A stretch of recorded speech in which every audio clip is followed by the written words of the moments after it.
But with that being said, so we have the CEO of United Healthcare. They were in town for New York City. They were in New York City. They were going through that process.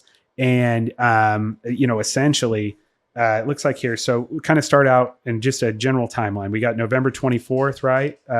That is when they say that the suspect, the alleged suspect, he arrived in New York City on a Greyhound bus at the Port Authority terminal, right? Okay. He takes a taxi to the hostel he stayed at, which that hostel was located on 891 Amsterdam Avenue. He stays there until the morning of the shooting. So he stayed there overnight. I assume that he went through the process of actually going through the process of like figuring out where he was. Exactly what. Yeah, exactly. I mean, I assume he knew where he was going, where he wanted to stay, and went somewhere where he could, I believe, pay in cash, and then he used a fake ID from the research that I had done. Right. And what website is this that you're reading from? This is, thank you for actually asking that. So this is the AP News. This is just your general Associated Press report on this. Okay. And confirmed.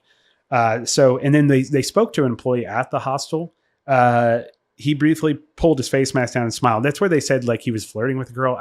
That's all just, to me, again, we're like, getting an opinion, right? None of that. But that's what they captured. Yeah. And that was what they used for circulation to be able to kind of identify. And that's what ultimately led to, and I'll get to it in a second, the employee at McDonald's catching him in Altoona, Pennsylvania. Got it. So then on the 29th, so this happened. And then it says the 29th, the man checked out of the hostel where guests are automatically checked out if they don't show at the desk at a certain time.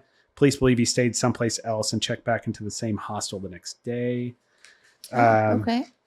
December 4th, the suspect shooter leaves the hostel well before dawn. So this was the day of the shooting on December 4th. Oh, okay. Okay. Wow, so he was in there for it sounds like he was in there multiple days, if this is all accurate. So it's an interesting timeline because they were kind of like, oh, he stayed there till the morning of the shooting, which sounds like he did. So but this is at 5:41 a.m. He appears on the 54th Street and 6th Avenue, walking back and forth in the area of the Hilton Hotel, so waiting.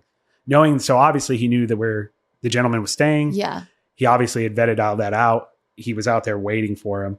The United Health Group, they're holding its annual investor conference. So I feel like a lot of this is, so there's like a whole bunch of like people from United Healthcare. Yeah. And they're also talking about their financials, which I'll talk about their financials in a little bit. I do. Obviously that's a huge motivating factor. I believe, and this is opinion, I believe in what had happened, right?